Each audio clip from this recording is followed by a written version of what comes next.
Boston, June 16th. In the months since Lexington and Concord, rebel militia in the hills around Boston have laid siege to the city, trapping the British and their loyalists inside. Now the British command is planning to break the rebel stranglehold with an overwhelming offensive up Bunker Hill to take the high ground around Boston. But the colonials are a step ahead of the British. Spies have slipped the British plans to the rebels. Up in the hills, regimental commanders from Connecticut and Massachusetts lead their men to fortify Bunker Hill, then decide to move one hill closer to Boston on Breed's Hill. There, they dig in for a British attack.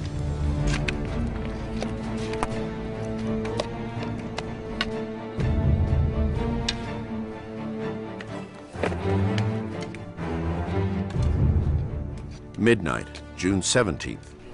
1,200 militiamen race the clock to beat the sunrise before it reveals their position to the British below.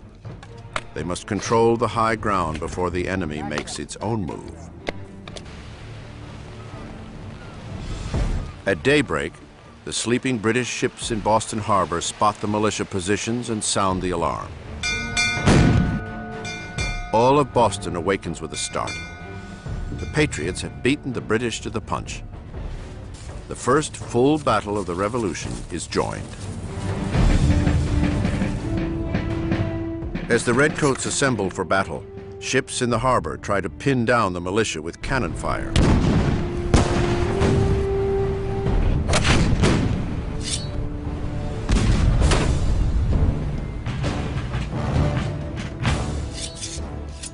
Under the command of General William Howe, lines of British soldiers, their bayonets at the ready, climb the hill without any cover. Easy targets for a man and musket that can shoot straight.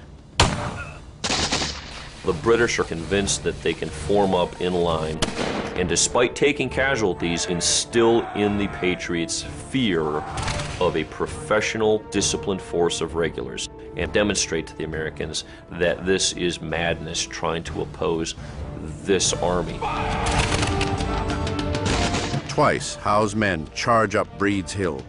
Twice, they are repelled by the militia.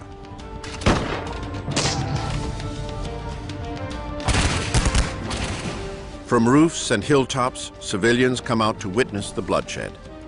It is war as spectator sport, but many fear for their loved ones in the fight. The rebel barrage goes on for 3 hours until they run out of ammunition.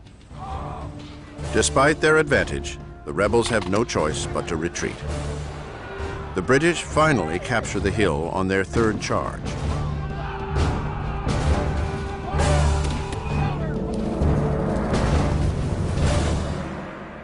But the ground is strewn with red-coated bodies. The new commander now realizes what no one in faraway England could possibly understand. This is not a rebellion. This is war. When I look to the consequences of it, in the loss of so many brave officers, I do it with horror. The success is too dearly bought. British General William Howe. The British pay a horrendous price for their victory at Breed's Hill, which erroneously but permanently becomes known as the Battle of Bunker Hill, after the original target. 1,000 of the 2,300 British soldiers, nearly half, are dead or wounded. The Americans lose 271 men out of 1,600. In defeat, the colonists have won. A paradox that over the next 6 years will come to characterize the Americans' bloody war for independence.